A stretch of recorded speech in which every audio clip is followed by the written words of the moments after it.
오늘 여러분과 함께 은혜 받고자 하는 본문의 말씀은 시편 32편 1절로 5절의 말씀과 잠언서 28장 13절 말씀이 되겠습니다.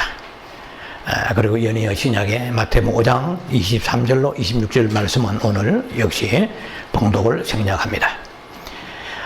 먼저 시편 말씀을 봉독합니다. 32편입니다. 허물의 사함을 받고 자신의 죄가 가려진 자는 복이 있도다. 마음에 간삼이 없고 여호와께 정죄를 당하지 아니한 자는 복이 있도다. 내가 입을 열지 아니할 때에 종일 신음함으로 내 뼈가 쇠하였도다. 주의 손이 주야로 나를 누르시오니 내 진액이 빠져서 여름 가뭄에 마름같이 되었나이다. 내가 이르기를 내 허물을 여호와께 자복하리라 하고 주께 내 죄를 아뢰고 내 죄악을 숨기지 아니하였더니 곧 주께서 내 죄악을 사하셨나이다. 잠언서 28장 13절의 말씀입니다. 자기의 죄를 숨기는 자는 형통하지 못하나 죄를 자복하고 버리는 자는 불쌍히 여김을 받으리라. 오늘 여러분과 함께 은혜 나누고자 하는 이 말씀의 제목은 여호와께 자복하리라. 이 자복이란 말은 히브리의 말로서는 오데라 합니다. 오데. 우리 흔히 쓰는 영어로 쓰는 confession입니다. 자복은 자백과 동의어 말이죠. 양심의 가책이나 죄의 그 인정 정도가 아니라 하나님 앞에서 허물과 죄를 스스로 고백하고 자인하는 것을 말합니다. 어느 주석에 의하면 마치 자백은 댐의 수문과 같아서 수문을 여는 것과 같아서 자백지 않을 때는 댐의 많은 물들의 수압을 견디지 못하는 그런 엄청난 압력 때문에 많은 하중을 받다가 막상 그 수문이 열리면 물이 다 빠져나가고 난 뒤에 압력이 감화해진다 라는 것을 가지고 이 자백의 성격을 표현했습니다. 이걸 경험하지 않은 사람은 이해가 잘 되지 않겠죠. 죄를 짓고 난 이후에부터 회개가 온전히 되지 못하는 그 사이에 일어나는 어떤 그 정서적인 그런 느낌을 표현한 것이라고 볼 수 있습니다. 죄라고 얘기할 때는 우리가 흔히 다 잘 아는 것처럼 생각합니다만 그렇지는 않습니다. 히브리어에서는 죄가 12가지나 있습니다. 우리는 참 편해요. 우리는 그냥 죄라고 하니까 다 뭉뚱그려 죄라고 하기 때문에 그 구약 백성들과 또 신약에 있는 헬라어의 그 죄에 대한 그 용어가 거기는 더 많습니다. 20가지나 됩니다. 그런데 우리는 그냥 죄라고 얘기합니다. 그런데 오늘 다 밝힐 수는 없지만 죄 좀 복잡해요. 너무나 죄에 대한 성분들이 많아서 복잡한데 우리가 지금 현실에 적용할 수 있는 그런 간편한 것만 추려서 몇 가지를 말씀드리면 죄하면 원죄가 있습니다. 오리지널 심플이 오리지널 신이죠. 그냥 오리지널 신 원죄가 있고 그리고 자범죄가 있습니다. 액추얼 신입니다. 액추얼 신. 그리고 고범죄라는 독특한 죄가 있는데 성경에서는 한 번밖에 나오지 않은 용어입니다. 고범죄란 죄가 있습니다. 그 고범죄는 willful sin입니다. willful sin이야. ILLFUL, willful sin. 그러니까 계획적으로, 고의적으로 짓는다 하는 뜻입니다. 그래서 우리가 거의 죄가, 예수 믿지 않는 사람은 오리지널 sin이죠. 원죄에 걸려서 지옥 가게 되고요. 믿는 우리들은 자백이 시원치 않고 수많은 자범죄, 날마다 연약하여 짓는 죄들, 알게 모르게 짓고, 좀 알아도 짓고, 좀 알아도 짓는 죄가 많잖아요. 이런 많은 죄들이 처리가 옳게 되지 않아서, 자백이 안 되어서 죄의 사함을 받지 못하고, 죄의 가리움을, 허물의 사함을 받고 죄의 가리움을 받지 못하기 때문에 결국은 후반부에 말씀을 나누겠습니다만, 그 죄로 인하여 우리가 결국 하나님 심판을 받게 되는 것입니다. 오늘 먼저 읽었던 본문 시편 32편은 다윗의 시입니다. 이 시를 일명 감사시라고도 하고 또 회개시라고도 합니다만, 이 시가 쓰여진 배경은 좀 독특합니다. 사무엘하 12장에 등장해야 돼요. 11장과 12장이 등장해야 됩니다. 사무엘하 11장에는 밧세바를 범하고 그 남편 우리아를 전쟁터에 보내서 암몬 족속에게 맞아 그 전쟁터에 죽게 됩니다. 그리고 사무엘하 12장에 비로소 나단이 나타납니다. 나단이 나타나서 사무엘하 12장 13절에 그 나단이 지적하는 죄를 깨닫고 다윗이 내가 여호와께 범죄하였나이다 라는 유명한 구절이 12장 13절에 나와 있는데, 그때로부터 지었던 시가 시편 51편입니다. 그러니까 시편 32편은 좀 독특합니다. 시편 32편 우리가 읽었던 본문은 일부분이지만, 이 시는 다윗이 우리아의 그 아내인 밧세바를 범하고 나서 나단이 올 때까지 그 사이에 틈바구니, 그 사이에서 자기의 그 양심의 고통, 죄책감을 고백하는 내용이고, 그리고 그 죄를 고백하지 않았을 때 왔던 그 여러 가지 정신적인 양심의 많은 고통을 고백하면서 죄의 사함을 그리고 받았다, 자백하고 받았고 그 이후에 어떻게 되는가 하는 이 세 가지 텐스가 이 시편 32편에 들어있습니다. 이해가 잘 돼야 돼요. 그래서 시편 32편은 밧세바를 범하고 난 이후에 나단이 올 때까지의 고뇌를 노래하면서 그 고뇌에서 자유함을 얻고 자복함을 받아서 그때의 구원의 노래로 찬송하고 간증하는 내용입니다. 시편 32편이. 그래서 다윗은 그 굉장히 죄박사라고 말하면 죄송하지만 죄에 대한 감각이 여러 모양이 굉장히 뛰어났습니다. 똑같은 죄라도 다윗은 죄에 대한 성격을 아주 탁월하게 분석해 놓았습니다. 같은 허물의 죄라도 다윗이, 우리는 그냥 허물이니까 허물이죠.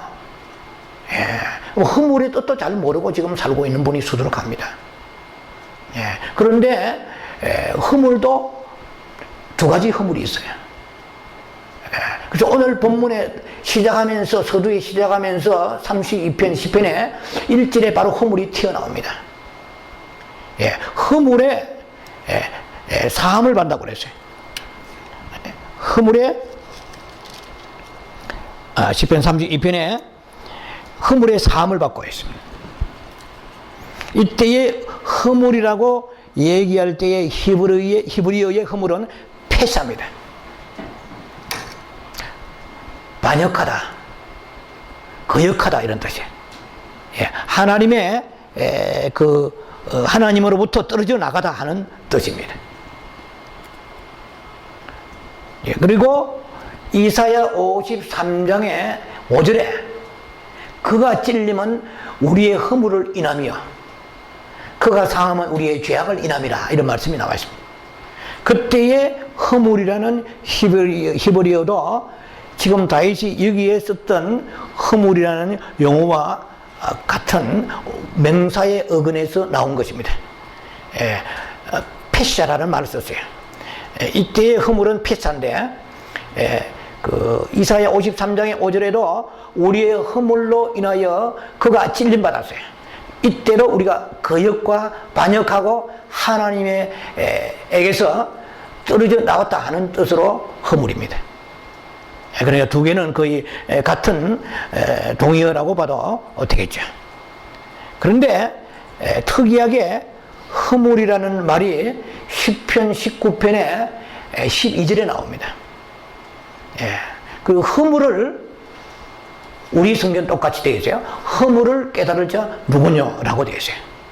그때의 그 허물은 같은 우리 성경은 허물이지만 너무나 히브리의 뜻은 다릅니다. 그때의 허물은 세기오트입니다. 좀 발음이 어려운데 세기오트. 이것은 부지불식간에 죄를 범하다. 무의식 중에 모르고 짓는 죄다 이 말입니다.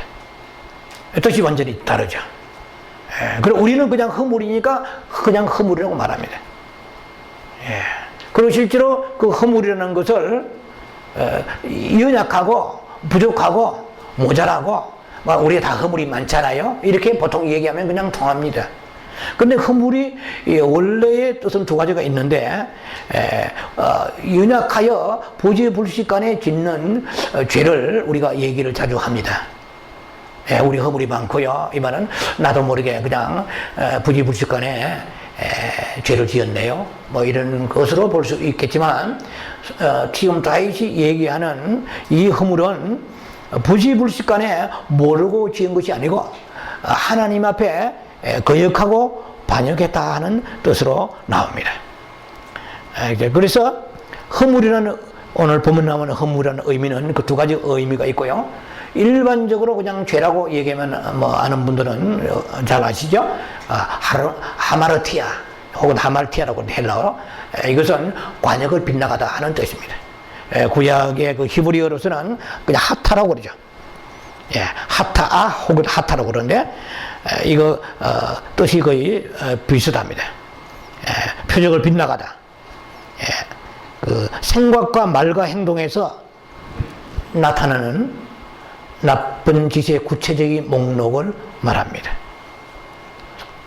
그래서 허물이 있고 죄가 있고 또 죄악, 뭐 죄악은 죄의 같은 동의어로 보면 되겠죠. 자, 그래서 다윗이 이 죄에 대하여 이렇게 여러 히브리어로 분류를 했는데, 우리의 언어는 그렇게 죄에 대해서 발달이 되어 있지 않아요. 그래서 다윗이 죄를 짓고 난 후에 그 심미적인 현상을 히브리어에 있기 때문에 썼겠죠. 참 그 분야에는 언어가 굉장히 발달한 것 같아요. 우리의 대한민국의 우리 한글은 형용사가 발달했습니다. 그런데 히브리에서는 명사가 굉장히 발달했어요. 엄청나게 됐어요. 같은 죄면 죄냐는 거예요. 같은 허물이면 허물이냐는 거예요. 죄로 아까 제가 말씀드린 것처럼 액츄얼 신이라고 했죠. 그러니까 날마다 연약하여 우리가 예수 믿고 난 이후에 짓는 수많은 죄들을 액츄얼 신이라고 말합니다. 그런데 그 윌펄 신이라고, 이 고범죄라는 것은 다윗이 시편 19편 13절에 나오는데요. 나로 인하여 고범죄를 짓지 말게 하소서, 이런 말이 나옵니다. 고범죄는 굉장히 죄질이 나쁜 것입니다. 그래서 성경에서 제가 알기로는 시편 19편 13절이 딱 한 번 나와요. 고범죄. 이것은 글자 그대로 willful이라는 말은 계획적이라는 뜻이죠. 알면서, 그래서 굉장히 저도 연구하면서 원어상 여러 가지 찾아보고 연구하면 쉽지 않은 것이, 알면서도 짓는 죄는 다 고범죄냐 이 말이야. 예, 알면서도 짓는 죄는 고범죄라면 이거 보통 문제가 아니에요. 여러분들이 지금 몰라서 짓는 죄보다 알아서 알고도 짓는 죄가 더 많습니다. 정말 뭐 좀 결론적으로 말하자면은 천국 가기 힘들죠. 정말 그렇다면 이거는 계획적으로 짓는 죄거든요. 예. 그런데 알긴 알지만 죄를 계획적으로 짓지 않는 그 부분이 아주 센시티브하게 그 부분이 우리들이 짓는 죄 중에 많이 있다 하는 것입니다. 이해가 되세요? 여러분들이 계획적으로 주일 빠져먹자.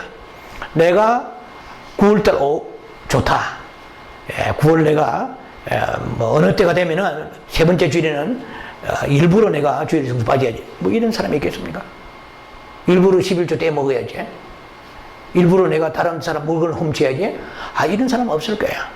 안 훔치려고 하나님 앞에 범죄 안 하려고 몸부림치다가 어떻든 사탄에 공격하고 또 의지도 연약하고 믿음도 부족하고 이래서 아주 그냥 여러 가지 그 총체적인 현상을 인하여 넘어지게 되죠.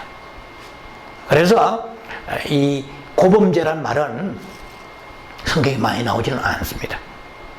자, 오늘 우리가 지금 생각하는 이 다윗의 시편은 죄의 그 회개가 즉 자백이 되어지 있지 않은 상태의 그 고통과 자백했을 때의 그 하나님 앞에 받은 축복, 이 얘기를 간정식으로 풀어내고 있습니다. 그래서 먼저 좀 앞부분을 설명을 하고 들어갑니다. 허물의 사함을 받고 이랬습니다. 1절에 바로 이 사함을 받는다는 것은 역시 히브리어로 나사라는 뜻인데요. 나사. 짐을 들어 올리다 이 말입니다. 무거운 짐을 치워버리다 이 말입니다. 죄에 그 짓눌려서 너무나 신음하고 있는 그 상태를 말합니다. 그래서 우리가 죄를 지어도 그 죄를 대하는 그러니까 무슨 말하냐면 죄질을 따지기보다도 죄를 짓고 난 이후에 어떠한 태도냐는 굉장히 중요합니다. 쉽게 말하면 죄를 죄같이 여기지 아니한 사람은 오늘 본문의 말씀처럼 복이 있도다 아니에요. 불행하도다 이 말이죠. 우리의 인간 세상에서의 중요한 것은 누가 빨리 가느냐, 높아지느냐, 더 소유하느냐, 뛰어나느냐 이걸 가지고 판가름하지만 하나님 나라의 영원한 하나님 나라에서 하나님이 보실 때는 누가 자백하느냐, 죽을 때까지 죄를 안 짓고 살면 좋겠어요. 그러나 우리 안에 사탄의 생명이 살고 있기 때문에 우리가 아차하면 죄를 범하는 그런 이작한 삶을 우리가 살고 있지 않습니까? 죄를 허물의 사함을 받는다. 그래서 무거운 다윗의 고백입니다. 지금 다윗은 굉장히 죄 책감을 느껴서 무거운 수레가 마치 엄청난 수레가 짓누르는 것과 같은 그런 고통을 느꼈음을 고백합니다. 그때 무거움을 회개하니까 짐을 들어 올리면서 너무나 흔쾌하고 자유로운 그것을 체험했단 말이에요. 여러분들이 회개가 되지 않는 사람은 이걸 체험을 못할 거예요. 이게 실제 내 삶 속에 체득이 되어야 됩니다. 다윗은 그래서 다윗이 죄를 지었지만 다윗과의 그 사울의 차이는 어디에 있느냐는 거야. 사울왕보다도 죄질을 따지자면 다윗이 더 악합니다. 사울왕은 이스라엘 초대왕이죠. 그런데 사울왕은 간음하지 않았습니다. 살인하지 않았습니다. 다윗은 죄질로 볼 때는 훨씬 더 악합니다. 근데 하나님이 편견이 계시나요? 그렇지 않다는 것입니다. 어떻게 자백하느냐에 따라서 운명이 결정된다는 것입니다. 그래서 시편 51편과 시편 32편은 굉장히 내용이 중요한 것입니다. 예. 다윗이 내 마음에 합한 자라고 하나님 말씀하셨잖아요. 이런 죄를 지어놓고도 살인자요 간음자인데 다윗에게 하나님 내 마음에 합한 자라고 말씀하시다는 것입니다. 사울은 지은 죄라고 해봐야 뭐 물론 죄가 하나님 앞에 엄청난 거겠죠. 블레셋 군사의 블레셋과 전투에서 사무엘이 오기 일주일 기다려도 오지 않으니까 자기가 번제를 그냥 드려버립니다. 네. 그리고 아말렉의 전투에서 하나님께서 절대로 탈취한 물건을 다 진멸하라고 말씀하십니다. 그런데 사울왕은 소와 양에 살찌고 기름지고 좋은 것은 진멸하지 않고 아주 후진 거, 하찮은 거, 이런 것은 진멸해 버립니다. 하나님의 말씀을 두렵고 떨림으로 받지 아니한 거죠. 그래서 이 아말렉의 전투에 승리하면서 자기의 기념비를 세웁니다. 그리고 양과 튼실한 기름지고 쓸만한 소와 양을 자기의 그 진영의 그 텐트 속에 숨겨 놓습니다. 사무엘이 왔을 때 하필 그 시간에 양이 맹하고 울었단 말이에요. 소가 울었어요. 그러니까 사무엘이 이 양의 소리와 소의 소리는 어디서 나는고 이랬습니다. 아, 이거요. 이거는 여호와께 제사 드리려고 놔두었습니다. 좋은 거. 하나님께서 아주 이제 당신의 이제 폐위시킬 것이다. 이렇게 말씀하시잖아요. 그런데 이 사람은 진전 회개가 안 돼 있다는 것이 그때 그렇게 하나님의 불순종하고 책망을 받으면서 그 유명한 사무엘상 15장 22절에 나오죠. 순종이 제사보다 낫다 하시잖아요. 거기에서 나온 말씀이잖아요. 네가 아무리 제사 드리려고 해도 순종하지 않는 그 제사는 소용없다 이 말입니다. 여러분이 순종하지 않고 예배 드리는 거 그 무슨 의미가 있느냐? 똑같은 겁니다. 진멸하라! 그럼 진멸해야지. 아무리 좋아도. 내가 보기에 아무리 좋아도 하나님이 너 하면은 하나님의 말씀을 우리가 엄수히 순종해야 되는데 제사 드릴 일은 하나님이 그 제사 받지 아니하신다는 것이 성경에 사무엘상 15장에 잘 나와 있습니다. 그리고 이 사무엘은 그렇게 책망하니까 이제 당신이 하나님께서 왕위를 이제 찬탈하실 것이다, 폐위하실 것이다 이러니까 내가 백성들이 두려워서 원망이 두려워서 그 양과 소를 살려다. 이런 사무엘서 15장 읽어보면 잘 나오세요.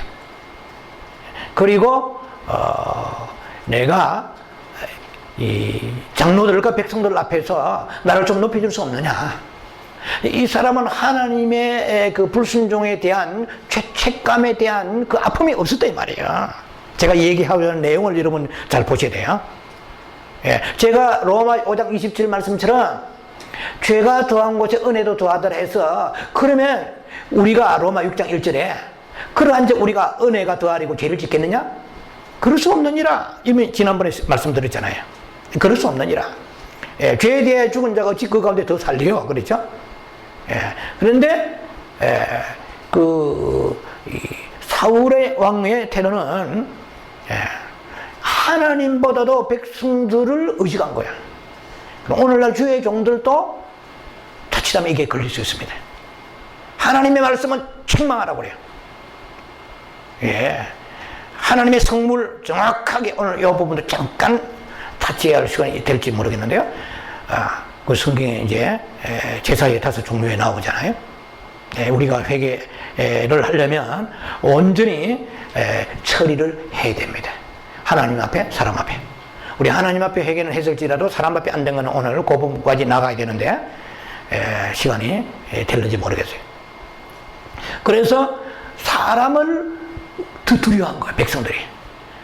이 양을 만약에 죽여버리면 원망이 돌아오면 자기의 어떤 그 리더십과 권위와 인기에 여러 가지 손상이 올 것이라는 생각을 했다는 것이죠.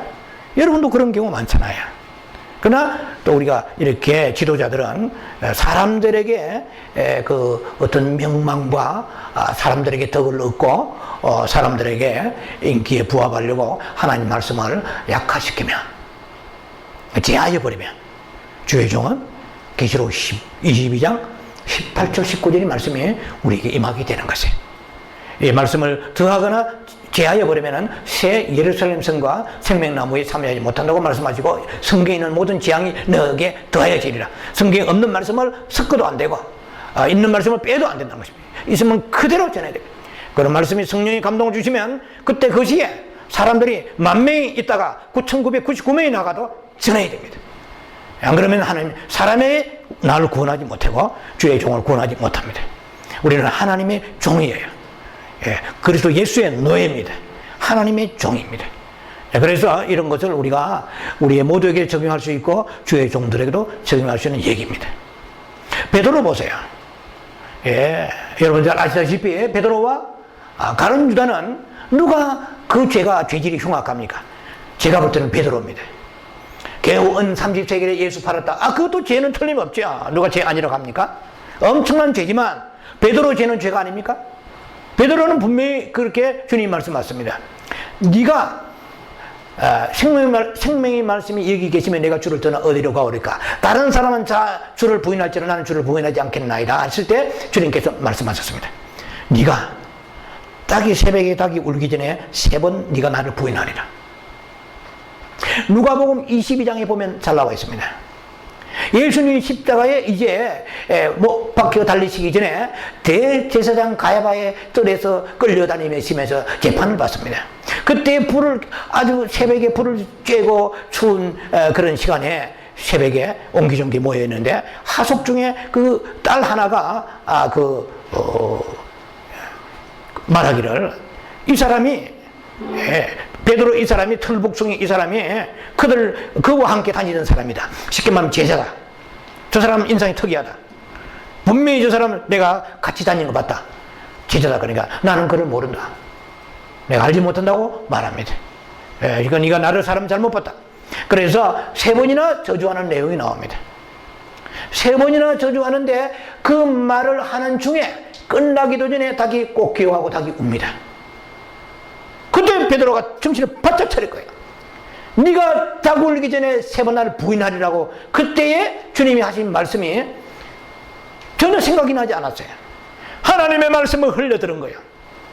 축복의 말씀만 받아들이고 심판의 말씀은 하나님 주시는 지음하신 말씀을 예사로 승계한 거야. 근데 우리 들은 말씀이 우리를 심판하신다고 마태복음 나와 있어요.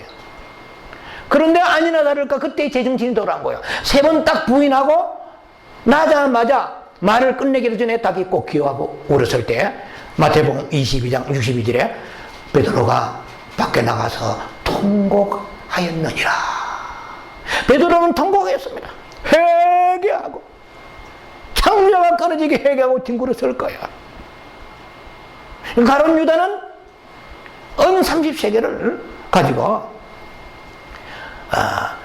던졌습니다. 사람에게 던졌다. 하나님 앞에 하나님을 의식하고 회개한 것이 아니고 인간끼리의 문제를 해결하려고 했는 수준이야. 한 수준이라는 것입니다. 우리가 죄질을 따지고 보면 베드로가 예수님을 부인한 정도가 아니고 성경에 사복음서 보면 저주까지 했다고 그랬어요. 그 저주는 성경에 하도 말이 들어오서 나와 있지 않아요. 우리 한국 사람이 쓰는 쌍욕이 들어있을 수도 있어요. 아주 더러운 욕이 있는데 나의 주님은 지가 살려고 아주 재질이 고약합니다. 그런데도 베드로는 갈릴리 바다까지 주님이 찾아오세요. 예수님이 부활하시고 난 후에 부활한 것도 다 아는데도 불구하고 고향 땅에 내려가서 베드로가 갈릴리 바닷가에 다시 옛 직업을 회복하면서 어부짓을 하고 있지 않습니까? 주님이 찾아오세요. 여러 가지 의미가 있겠지만 회개라는 관점에 여러분과 함께 말씀을 나눈 거예요. 그래서 다윗은 지금 너무나 많은 고통을 느끼고 있는 것을 이 성경의 흐름을 통해서 볼 수가 있습니다. 그 부분은 좀 제가 말씀을 전개하면서 나누겠고요. 그래서 허물의 사함을 받고 자신의 죄가 가려진 자, 허물은 사함을 받는 거야. 허물은 들어 올려지는 것이고 결국 다 용서받는 것이지만 허물은 들어 무거운 짐을 죄의 책감을 너무 무거운 거야. 너무 무거운 자는 주님께서 들어 올려주시는 거야. 죄를 가볍게 여기는 사람은 들어 올려주지 않아요. 죄가 떠나지 않는 거야. 그러면 죄가 남아서 어디 가겠어요? 내가 지은 죄는 영원히 나의 것입니다. 영원히 나와 함께 지옥에 가는 것이에요. 근데 그 죄책을 무겁게 느끼는 자는 이 다윗과 같이 살인하고 간음했는데도 불구하고 들어 올려주셨다 이 말입니다. 예. 그래 허물의 사함을 받고 자신의 죄가 가려진 자, 가려진다는 것은 카사란 뜻입니다. 히브리 카사인데 덮다 하는 뜻이에요. 가려워져서 더 이상 덮어주셔서 안 보인다는 거예요. 이전에 죄가 없었던 것과 같이 되어진다는 것입니다. 이야, 정말 놀랍죠? 이건 제가 이미 설교, 지난 시간에 설교를 들을 때 말씀이 선포할 때 나왔습니다. 주홍밭이 이사야 1장의 18절이죠. 네가 죄가 주홍같이 붉을지라도, 진홍같이 붉을지라도 양털같이 눈같이 희어지라, 이런 말씀을 여러분 들었을 것입니다. 그가 눈이 있는 곳에, 양털이 있는 곳에 가봤더니 피에 죄의 흔적이 전혀 찾아볼 수 없었다 이 말입니다. 이리 뒤지고 저리 뒤지도 전혀 죄의 그 붉은 핏자국은 없다 이 말입니다. 오히려 핏자국 말고 죄에 흘리는 죄악의 핏자국 말입니다. 이 양털은 완전히 순수한 새 양털이에요. 눈도 첫눈 그대로요. 아무도 밟아보지 않냐 첫눈 그대로와 같이 깨끗해진 거예요. 이건 하나님만이 하실 수 있는 것입니다. 죄는 짓지 않아야 되지만 어쩔 수 없이 지었다 할지라도 그 이후에 어떻게 처리하느냐 따라서 죽느냐 사냐 달려있다는 것입니다. 여러분, 우리의 구원은 보혈로 인한 것입니다. 우리가 자복이라는 것은 구원 후에 오는 거예요. 예수 믿지 않은 사람은 자복이라는 컨페션이라는 자체가 있을 수 없습니다. 하나님께서 우리에게 오리지널 신이라는 원죄가 해결되게 해주셨어요. 아담이 지은 죄를 우리가 사실상 의지를 가지고 지은 건 아니기 때문에 은총을 주신 것이에요. 하나님께서 그래서 값없이 피 흘렸어. 불쌍히 여기셔서 나도 모르게 우리가 과거에 예수 믿기 전에 아담이 범죄해서 그 피가 내게 흘러서 나도 죄인인 것을 알고 있었습니까? 몰랐죠. 혹간 들은다 하더라도 그는 마이동풍이지. 주님이 그래서 불쌍히 여기셔서 십자가의 보혈로 인하여 우리의 죄를 주님께서 눈같이 양털같이 희게 주셨다고 할지라도 그 이후에 구원 이후에 우리가 어떻게 하나님 말씀을 대하면서 내 믿음의 정조를 지켜가느냐에 달려있는데 그러다가 연약하여 넘어질지라도 주님께서 하나의 구원의 길을 열어주신 것이 이 자복의 길입니다. 회개할 수 있는 통로를 열어주셨다는 것입니다. 그러나 만일 구원받은 우리가 죄가 옳게 처리가 되지 않는다면 이미 우리가 들은 말씀과 같이 마태복음 5장 26절 말씀은 홀이라도 거기서 나오지 못하리라. 5장 26절입니다. 마태복음. 그거 아시죠? 거기가 어딥니까? 거기가 성경의 앞 구절을 보면은 바로 거기가 필라케, 헬라어 필라케인데 지옥이라는 뜻입니다. 불타는 게헨나입니다. 그러니까 사소히 생각하는 그 죄 때문에 지옥 가면 어떻게 할래요? 저는 성경을 전합니다. 죄가 어떤 죄는 작기 때문에 회개 안 해도 되는 죄가 없다는 것입니다. 죄란 죄는 모조리 회개해야 됩니다. 생각날 수 있는 데까지. 그래서 깊이 기도해야 돼요. 대강대강 기도하면 대강대강 생각납니다. 내가 얼마나 깊은 그 죄 속에서 하나님 빛 가운데 깊이 주님 앞에 들어가서 죄를 보게 해달라고 몸부림치노에 따라서 인격이신 주님께서는 깊이 마치 강렬한 태양 아래 먼지 알갱이 하나하나가 섬세하게 빛이 강하면 강할수록 먼지 알갱이가 정확하게 완전하게 투명하게 드러나듯이 대강대강 먹고 살기에 정신없이 살다가 회개도 대강대강 하면 죄도 대강대강 보이는 거예요. 대강대강 죄를 회개하고 대강대강 죄를 보다가 천국에는 대강대강 갈 수 없습니다. 예, 철저하게 죄가 사함받아야 되는데 도저히 내가 기억이 나지 않는 것은 어쩔 수 없지만 그건 하나님의 그 다음에 은총이 들어가는 것입니다. 예, 우리가 다 알 수가 없어요. 지금까지 일생 동안에 지었던 죄를 어떻게 다 알겠습니까? 예, 그런데 강하게 불성령 받고 불신뢰 받고 거듭날 때는 이 죄가 다 떠오릅니다. 2살, 3살까지 어릴 때가 생각이 다 떠올라요. 예, 그런데 골방에 깊이 들어가 기도한 사람은 어릴 때까지 죄가 다 떠오릅니다. 문제는 뭐냐면은 그때 죄가 처리되고 그 다음부터 면제받느냐 아니라는 것입니다. 날마다 자기 십자가 지고 누가복음 9장 23절에 날마다 자기를 부인해야 됩니다. 돌아서면 우리에는 죄성이 심풀내추어 우리에는 죄성이 있습니다. 자, 자복의 원천은 자복의 원칙은 하나님께 득죄한 것은 하나님께 자복하고 사람에게 득죄한 것은 사람에게 자복하는 것입니다. 문제는 죄를 범하고도 마음이 아프지 않은 데 있는 거야. 이게 죽고 사는 게 달려있습니다. 여러분 자신이 자신을 보아야 돼요. 예. 그 이유는 왜 그러냐? 죄 자복에 실패했기 때문에 그렇습니다.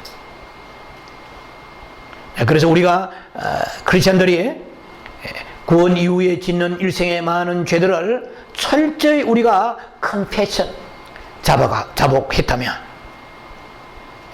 우리의 신앙은 지금의 신앙 인격과 우리의 삶에 변하는 주님을 사랑하는 모습은 지금과 같지 않았을 것입니다. 죄는 하나님과의 쐐기를 박는 것입니다. 하나님과 멀어지게 하는 것입니다. 죄를 지으면 말씀이 멀어지고 기도가 멀어지고 교회가 멀어지고 주의 종과 멀어지고 다 멀어집니다. 신앙이라고 얘기하는 그런 구별된 모든 요소들과 멀어지기 시작하는 거야. 사탄의 작전이잖아요. 그래서 우리가 죄를 그러면 어떠한 자세로 죄를 짓지 않아야 되는가, 이것이 굉장히 중요한 요체인데요. 죄를 범하고도 우리가 실패하는 이유는 죄송합니다. 우리가 죄를 대하는 자세가 굉장히 중요합니다. 어떤 관점에서 죄를 대하느냐는 거예요. 여러분의 인격이나 아니면은 여러분들이 예수 믿는 사람이기 때문에 뭐 체면 이런 것도 있겠죠. 그리고 가족의 평화를 위하여서 화평을 위하여 그리고 죄를 범할 만한 미천이 없기 때문에, 무슨 말이냐면 어떤 근거나 환경이나 기회가 없기 때문에 안 지는 이 사람은 진정한 거룩한 사람의 삶이 아니죠. 여건만 좋으면은 죄를 지을 수 있는 요소가 있는 것을 지금 얘기하는 게 아니에요. 기회가 없어서 죄를 안 지는 사람은 죄를 미워하는 사람이 아니에요. 그 사람은 다윗이 언제든지 기회만 주면 바세바를 범했던 것과 같이 기회만 주어진다면 도둑질하고 간음하고 그 다음에 남을 판단 정죄하고 뭐 여러 가지로 하나님 앞에 가증스러운 죄들을 지을 수가 있다는 것입니다. 죄의 결과가 두려워서 지옥 가면 어떻게 할까 지난번 말씀드렸습니다. 하이밸류의 그 죄에 대한 태도가 아니라고 말씀드렸죠. 기억이 나십니까? 죄를 짓고 난 이후에 하나님이 심판하시고 징계하시고 궁극적으로 지옥 가면 어떻게 하나 하는 그런 두려움, 그것도 성경적이지만 가장 죄를 대하는 태도에 높은 위치를 점유하고 있는 건 아니라고 제가 말씀드렸어요. 그리고 죄를 범한 이후에 불이익이 오면 어떻게 하나? 물질이 어렵고 가정에 무슨 자녀들이나 뭐 차가 뒤집어지거나 무슨 암이 오거나 뭐 큰 징계 오면 어떻게 하나 이런 두려움 때문에 죄를 안 지으려고 하는, 제가 지금 말씀드리는 이런 목록들은 이것은 이상적인 목록이 아니라는 것입니다. 예. 여러분들은 과연 어디에 속하겠냐는 것입니다. 두려워서 짓지 않으세요? 그 죄의 결과가. 아니면은 그것 때문에 불이익이 오기 때문에 안 짓는 거예요. 여러 가지 이유가 많이 있겠죠. 죄를 우리가 범하면서도 여전히 우리가 깊은 잠을 잘 수 있고 또 배부르게 먹으면서 아무 일도 없었다는 듯이 편안하게 살 수 있다면 우리는 지금 넓은 길로 가고 있다는 증거입니다. 생명의 길로 돌이켜야 돼요.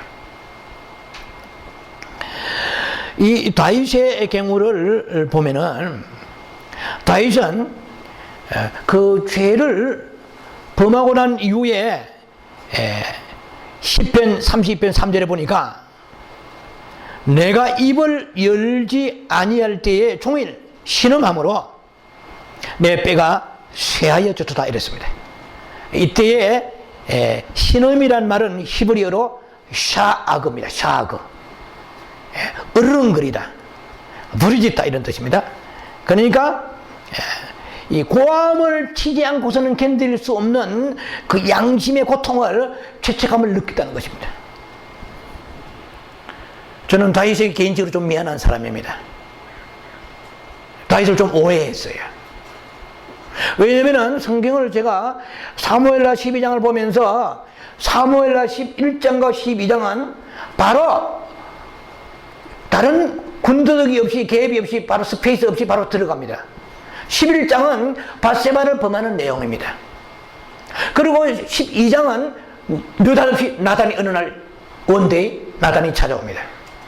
나단이 찾아와서 말합니다. 다윗하고 나단은 친숙한 사이죠. 나단은 다윗에게 좀 존경받는 인물인 것 같아요. 왜냐하면 다윗의 아들 중에 나단이라는 이름을 지은 게 있어요.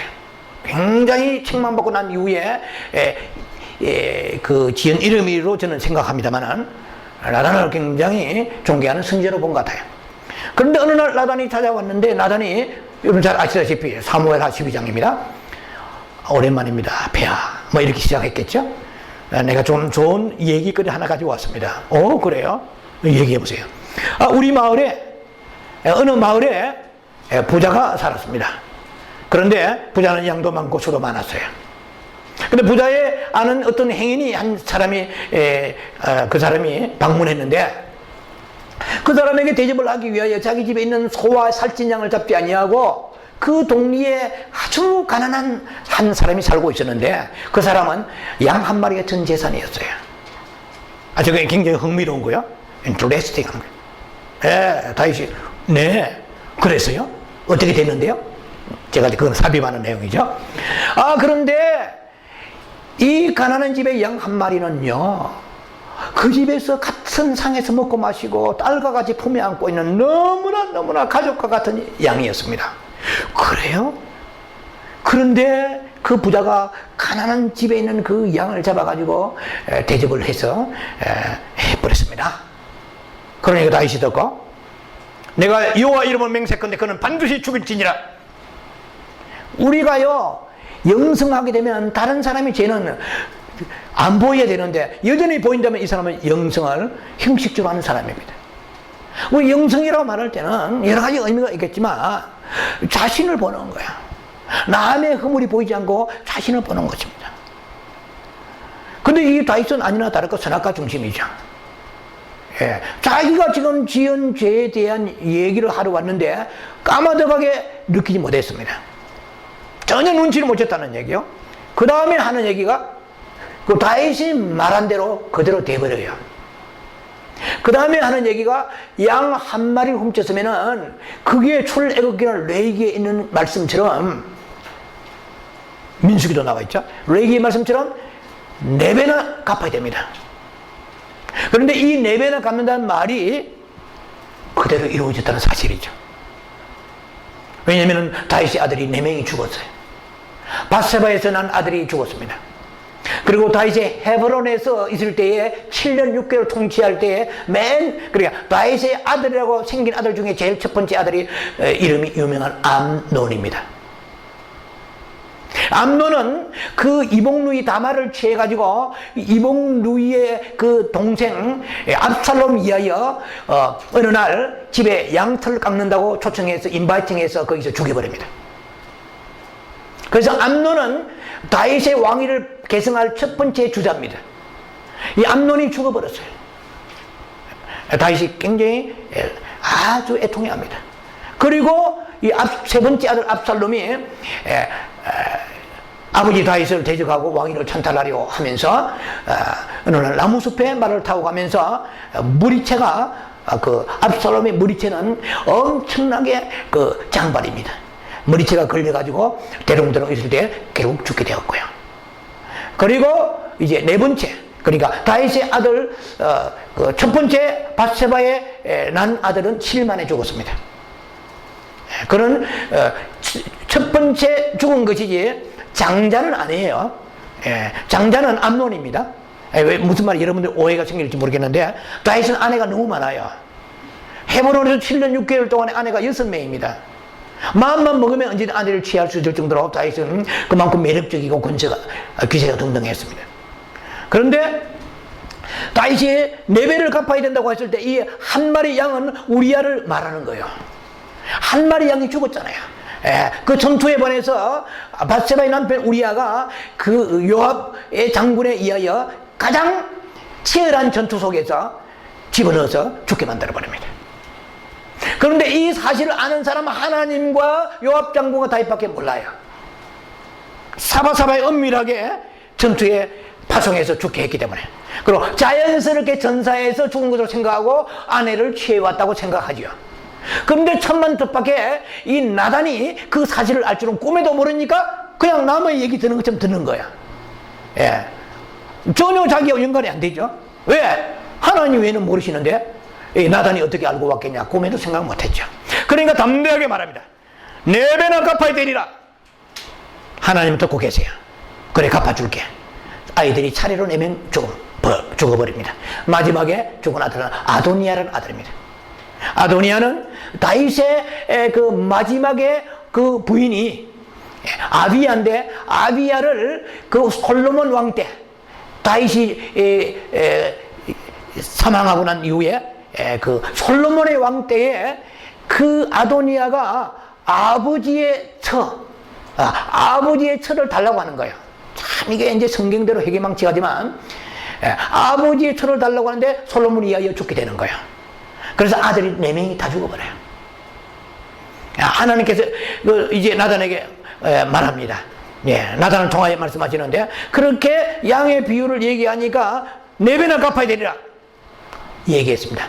그런데 유명한 말씀이 있죠. 그 사람이 바로 너다. You are the man. 너가 그 사람이다. You are the man. 그리고 어리둥절한 거예요. 충격 딱 먹었는데 그때에 달달달달 풀어나갑니다. 사울 왕을 피하고 너를 왕위로 계승시키고 네게 부족함이 없이 처첩을 만들어주고 소실을 만들어주고 네가 부족함이 없이 다 해주느니라. 만약에 부족함이 있다면 내가 더 주었으리라. 막 그냥 술술술 나오기 시작합니다. 다윗의 과거 현재 미래가 막 나오기 시작하는 거예요. 네가 암몬의 그 자손이 이하여서 이제 전투에서 우리아를 죽였도다 이렇게 막 나오는 거예요. 이제 너희 집에서 칼이 떠나지 아니하리라. 아니나 다를까 4명이 죽어서 칼부림에서 죽게 되는 것입니다. 그리고 너는 밧세바를 은밀한 곳에 취하였지만은 너희 아내는 백주에 많은 이웃 사람들 앞에서 너희 아내를 강탈당하리라. 그것은 그대로 압살롬이 다윗의 왕위를 찬탈을 하면서 자기가 승리의 징표로서 왕궁에 올라가서 다윗의 왕궁의 궁위에 근일등과 같은 그 장소에 올라가서 수많은 백성들 앞에서 다윗의 후궁들을 취합니다.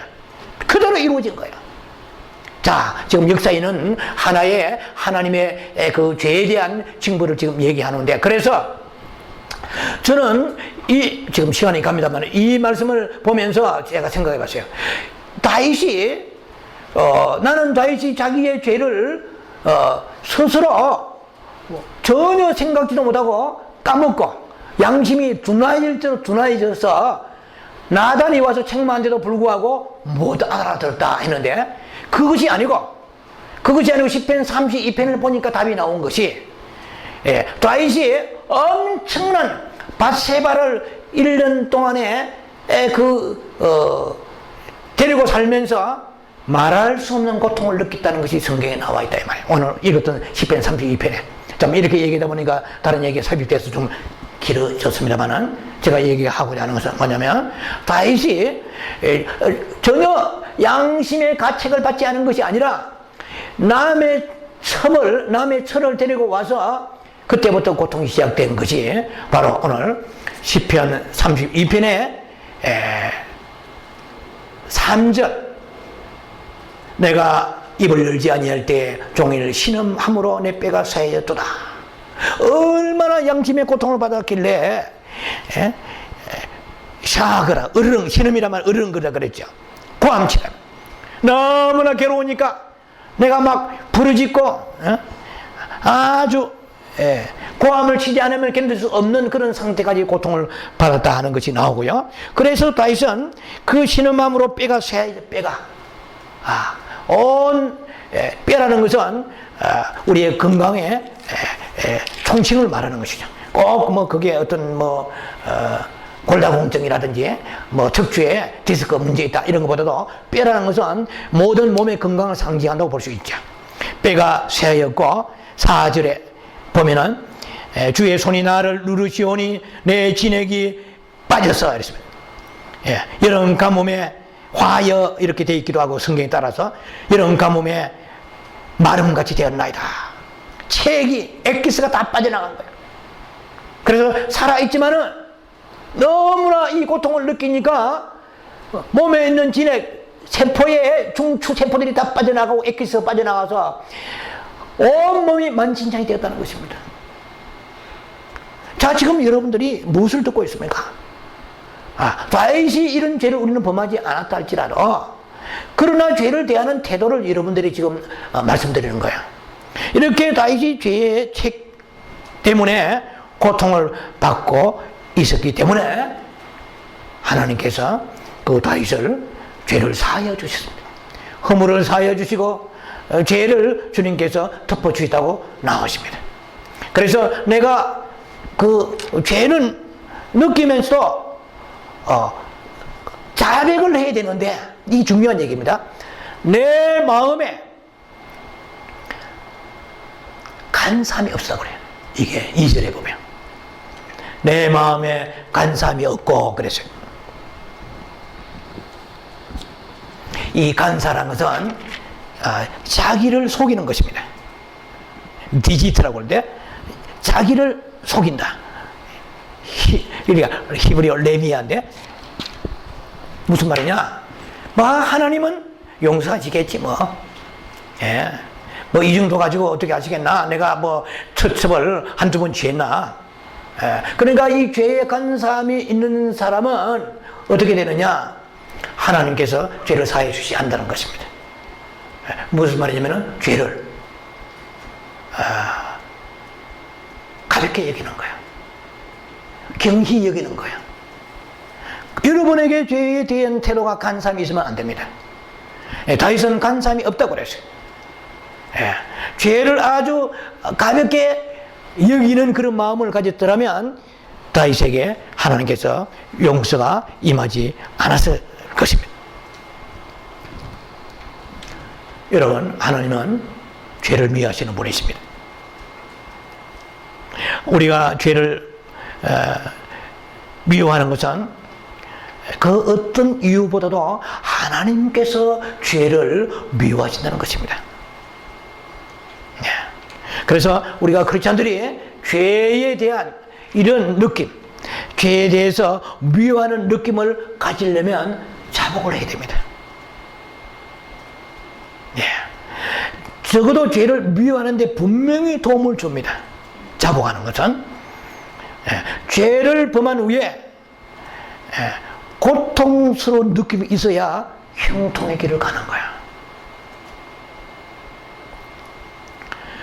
과연 지금의 나는 하나님과의 바른 관계에 있느냐 하는 것을 생각해 봐야 됩니다. 타인과의 관계도 후회할 것이 없는가? 고칠 것, 개선할 게 없습니까? 마음 아프게 한 게 없습니까? 손해 끼친 게 없습니까? 철저히 여러분 죄를 자복했습니까? 주님 곧 오신다고 아무리 생각으로 입으로 말해도 죄가 정리가 안 되면은 이것은 주님과의 상관이 없는 신부의 단장입니다. 자복의 범위를 보면은 범죄한 범위가 자복의 범위입니다.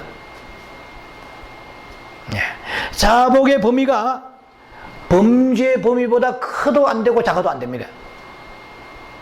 만약 하나님께 득죄, 범죄했으면 자복의 범위도 하나님께 한정되는 것이고, 하나님과 사람에게 득죄했으면 그 범위 안에서 자복해야 되는 것입니다. 대중 앞에서 자복을 하는 것은 비성경적입니다. 한 사람에게 득죄했으면 한 사람에게 자복해야 됩니다. 5명의 득죄했으면 5사람 앞에 자복이 됩니다. 만일에 몰래 누구를 미워했단 말이야. 몰래 누구를 미워했는데 그 사람은 몰라요 지금. 그러면 여러분들 어떻게 하실래요? 누군가를 A를 내가 미워했어요. 근데 그 사람은 몰라. 하나님은 아시는 거야. 근데 그 사람한테 갈 필요는 없습니다. 은밀하게 죄를 짓으면 은밀하게 처리하는 것입니다. 하나님께 회개하고 말아야 되는데 자기 죄를 모르는 사람한테까지 가서 죄를 자백하는 거야. 그러면은 나쁜 인상을 줍니다. 놀랬네. 그런 줄 몰랐네. 완전히 끄다고 소곡하고 자르네. 앞으로 굉장히 조심해야 되겠네. 그래서 나다니엘 호돈에 좋은 글씨를 A자로 달고 다니게 되는 거예요. 그 사람 보면 딱 생각하면 그 사람이 딱 떠오르는 거예요. 네. 자, 그래서 험담의 후유증이 생기고 선입견이 올 수 있기 때문에 그것은 바람직하지 못하다고 생각이 듭니다. 공개적으로 죄를 지었으면 공개적으로, 은밀하게 죄를 지었으면 은밀하게 자복하는 것입니다.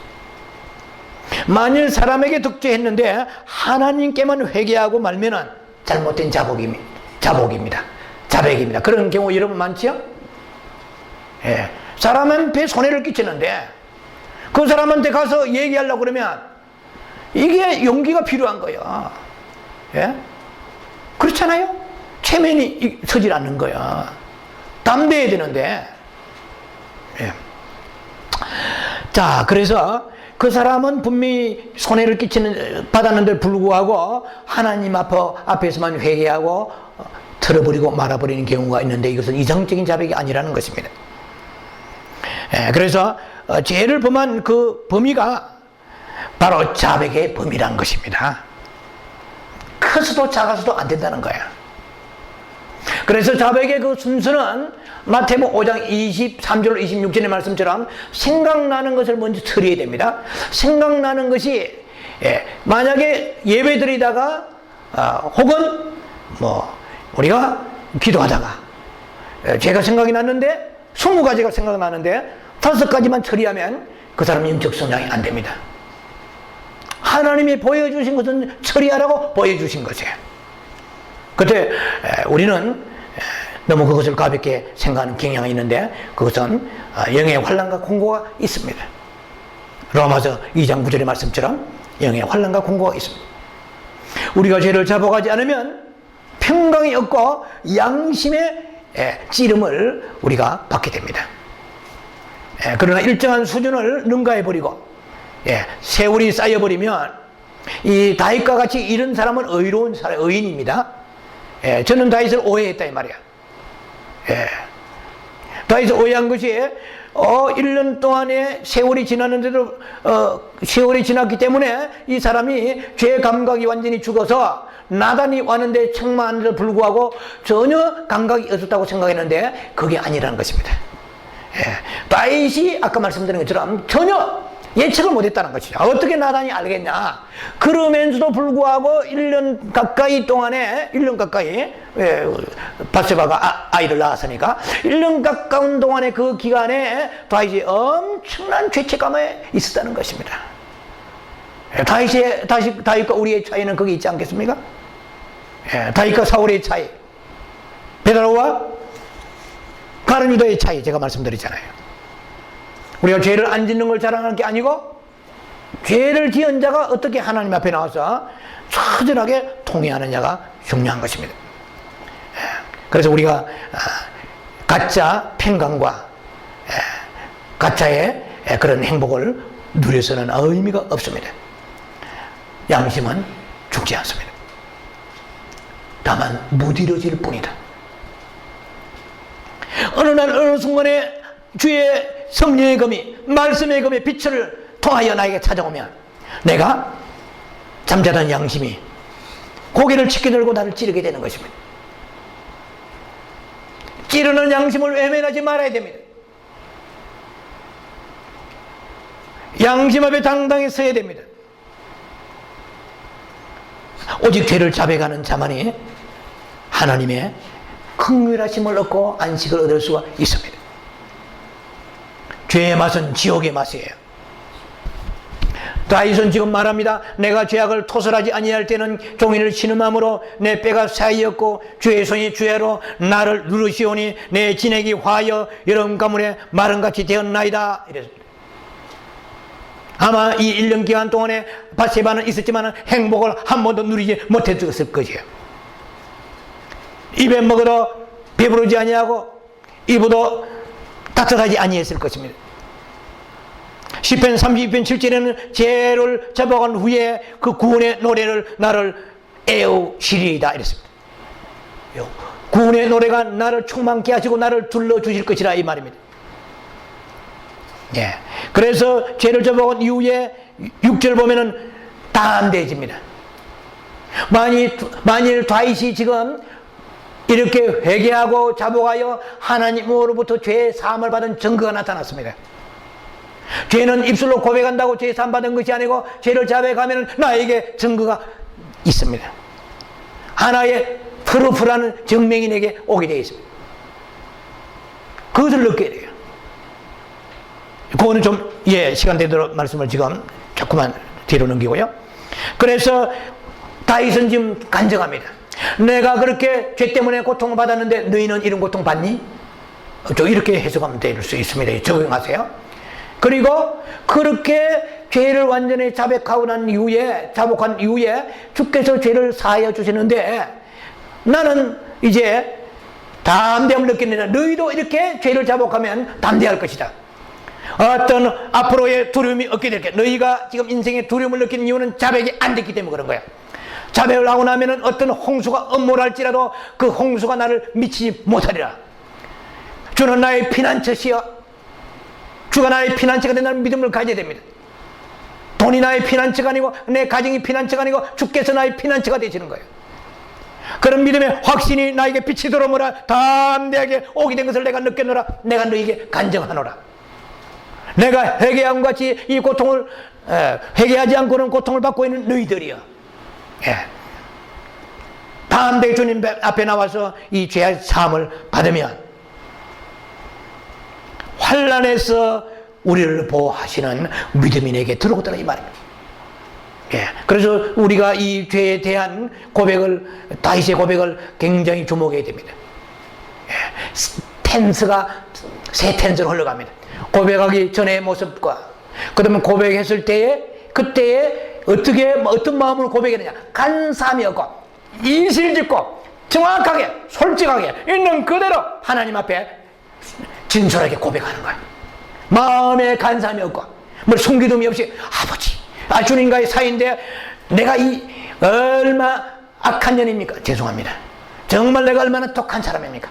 정말 나는 악독합니다. 뭐 오케이. 예, 그대로 주님과의 관계에서 자기 자신을 이실직고 하는 거예요. 자, 우리는 이제는 이번에 잠깐 우리가 말씀을 나눌 것은 죄를 잡아가지 않으면 기쁨이 없다는 것입니다.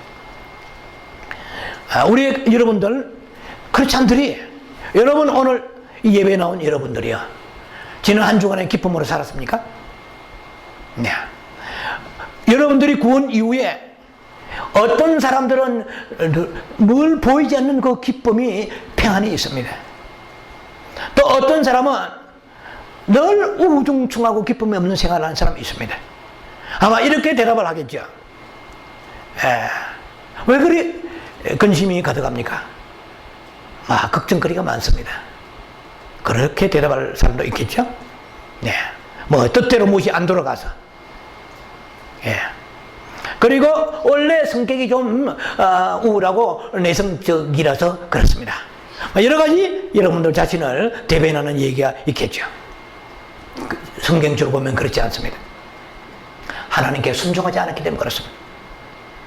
또 하나는 하나님께서 버리라고 하시는 것을 움켜쥐고 있기 때문에 그런 거야. 물건도 됩니다. 습관도 됩니다. 행동도 됩니다. 여러분이 지금 하나님께서 버리기를 원하시는데 버리지 않으면 기쁨이 없습니다. 여러분 기쁨은 좋은 일이 오는 그 기쁨은 진짜 기쁨이 아니에요. 하나님과의 관계 속에서 내 안에 잔잔한 평강의 기쁨이 나를 에워싸야 됩니다. 하나님이 내 안에 사셔야 된다 이 말이에요. 무슨 일이 잘 풀리고 좋아지는 것은 그건 일시적입니다. 상대적입니다. 그는 그 사람이 이해한 것입니다.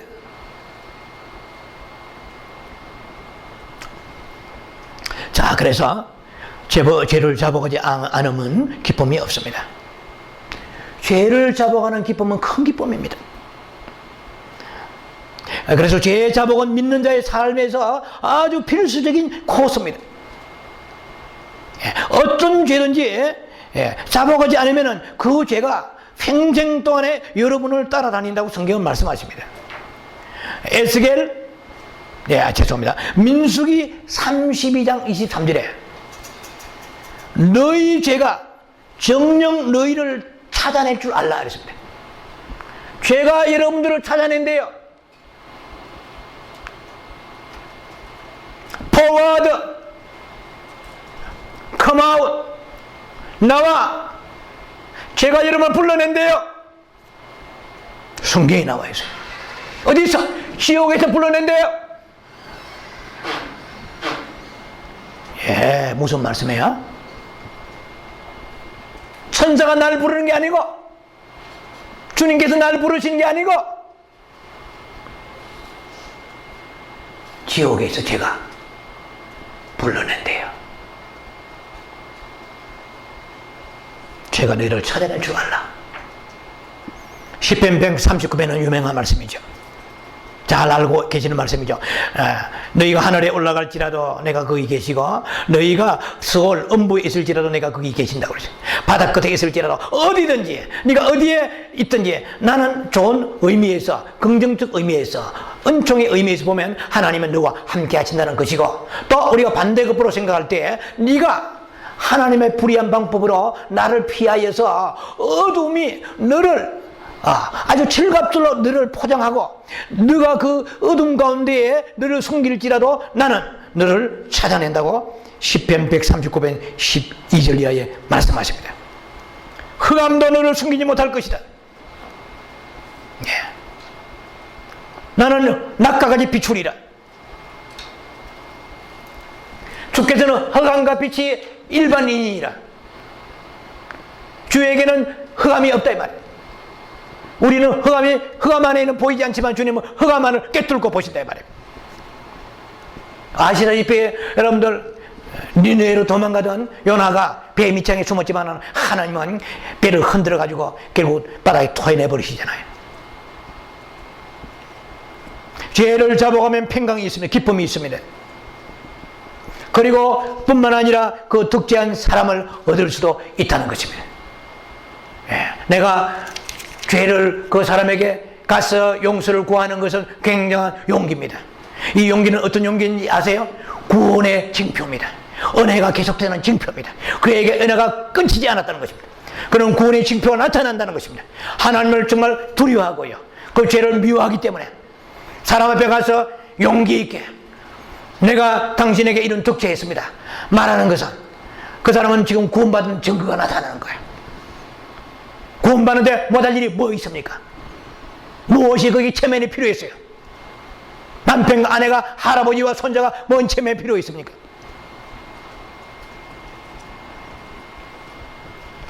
여러분의 어떤 죄가 있다면 빨리 잡아가세요. 몇 주, 몇 개월, 1년, 2년 죄를 쌓아두지 마세요. 잡아가면 뭐가 옵니까? 평안이 옵니다. 기쁨이 있고 사람을 얻을 수 있고 이 다윗같이 간증을 하게 되는 거예요. 다윗 같은 경우에는 얼마나 담대히 간증한지 몰라요.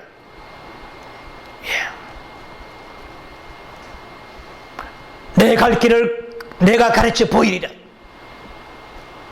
너를 훈계하리로다. 어느 때에는 괴로워서 죄 때문에 지척거리며 고통 신음하던 사람이 이제는 담대하게 회개하고 난 이후에 주의 빛이 나를, 구원의 빛이 나를 두르시오니 어떤 환난도 나는 두렵지 않다. 너희도 그렇게 될 것이다. 왜 은밀하게 죄 가운데 자백하지 않고 간사하게 숨어서 적당하게 아뢰느냐. 이실직고하고 토설하라. 낱낱이 고백하라. 자, 그래서 우리가 자복하는 사람은 다른 사람에게 간증할 수 있고 권면할 수 있는 것입니다. 담대하게 그에게 신앙의 길을 인도할 수 있는 것입니다. 우리가 하나님 앞에 범죄하게 되면은요, 회개해야 되지만은 사람 앞에 범죄하면은 우리는 속죄죄와 속건죄가 있어야 합니다. 이거만 지금 마무리 될 거야. 시간이 좀 지났습니다만은 오늘 말씀 여러분과 나누고 다음 시간에 세상을 부리는 말씀을 가지고 증거하기를 원하기 때문에 지금 무리지만 조금 진행되고 있습니다. 그래서 우리가 구약의 제사는 5대 제사입니다. 번제가 있고 소제가 있고 화목제가 있어요. 그리고 속죄제가 있고 속건제가 있습니다. 속죄제는 sin offering입니다. 그리고 속건제는 trespass offering입니다. 자, 제가 다른 걸 생략합니다. 특히 중요한 것은 속건제입니다. 화목제는 서원과 감사를 하는 것이 화목제고요. 그래서 하나님 앞에 나와서 서원한 것은 반드시 지키라고 신명기 23장에 말씀하십니다. 절대로 더디 갚지 말고 반드시 요구하시리라. 더디 갚으면 죄라고 말씀하십니다. 여러분들 공부해서 좀 아실 거예요, 이 부분은. 그리고 속건제에 있어 트레스패스 오퍼링입니다. 이거는 성물을 범한 죄예요. 성물은 공부하신 분은 아시겠지만 성물은 우리의 자신이 하나님 앞에 나실 인으로서 성물과 같은 것입니다. 그리고 여러분의 이 직분이 성물입니다. 그리고 레위기 27장에 11조가 성물입니다. 이것은 하나님 앞에 트레스 오퍼링, 트레스 패스 오퍼링입니다. 이것은 하나님께 피해를 드린 거야. 사람에게 피해 드린 것을 갚는 그 정도 속건제 안에 들어 있습니다. 그냥 하나님께 성물의 피해, 하나님의 법에 의무를 불행한 것에 대한 것을 속건제라고 말합니다. 자, 그래서 이 부분은 여러분들이 디테일히 공부하는 시간에 또 할 것이고 또 했을 것입니다. 구원받은 우리들, 그리고 직분을 만으로 여기지 아니하고 충성과 봉사해야 됩니다. 예. 그래서 우리가 성물을 하나님께 성물되게 해야 되는 것이에요. 자, 그래서 남의 물건을 우리가 훔쳐온 것이 있으면 이거 돌려줘야 됩니다. 원래는 내 것이 아닌데 우리 집에 와 있다. 돌려줘야 돼요. 예. 그리고 부당하고 불의한 방법을 취했으면 역시 이것 어느 장소에서 취득했는지 모르지만 돌려줘야 됩니다. 주인을 알면. 남에게 빚진 것을 안 갚은 것이 없는가? 예. 이거 역시 갚아야 됩니다. 민수기 5장 6절로 8절에 나와 있습니다.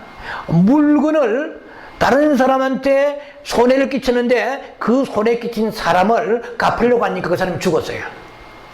혹은 그 사람이 주거지가 불분명해요. 그러면 가족에게도 전달이 안 되면 교회에 드리라고 말씀하십니다. 그러면 제사장이 가지게 된다고 말씀하세요. 예. 자, 우리는 회개를 해야 되는데 하나님 앞에 회개가 있고 사람 앞에 회개가 있습니다.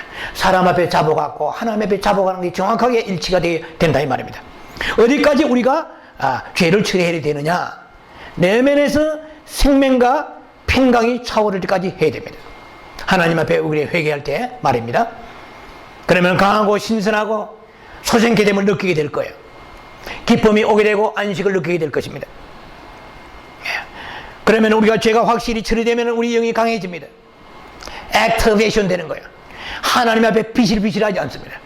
담대하게 침묵에 기도하든 내면의 영성에 기도하든 통성에 기도하든 무슨 기도라도 기도가 액티베이션, 활기차는 기도가 되는 거예요. 안 그러면은 여름에 가뭄같이 진액이 빠진 것과 같이 그렇게 되는 거예요. 기도가 시들시들해서 기도가 괴로운 거예요. 기도가 나가지 않아요. 다른 일을 하려면은 굉장히 에너지를 가면서 기도하는 시간 되면은 여름에 아주 대학 배달에 있는 배추와 같이 시들시들해져가지고 생기가 없는 거예요. 그래서 기도의 묶임에 해방되는 겁니다. 자신의 능력을 느끼고 담대해집니다. 아까 말씀드렸잖아요. 시편에서. 예. 내가 주는 나는 피난처시여. 예. 어떤 홍수가 나를 엄물하지 못하리이다. 내 마음에 담대함이 오게 된다는 겁니다. 그 어둠에 있는 죄의 세력이 떠나가기 때문에 주의 빛이 나에게 강건하게 하시는 것입니다. 자, 여호와께 죄를 잡아가는 여러분 되시기 바랍니다. 복 중에 가장 큰 복은 허물의 사함을 받고 죄가 가려지는 복입니다. 숨기지 말고 허물과 죄를 주께 아뢰세요. 그러면은 우리가 홍수가 올지라도 엄물하지 못하고 구원의 노래 부르게 되면서 우리의 날마다 죄를 처리한 만큼, 죄를 잡아간 만큼 영의 놀라운 성장이 여러분 삶 속에 나타나게 될 것입니다. 기도합니다. 자비하신 아버지, 오늘 이 한 시간의 말씀의 여정을 통해서 다윗의 죄 자복에 대한 모습을 보면서 자신에게 적용하기를 원합니다.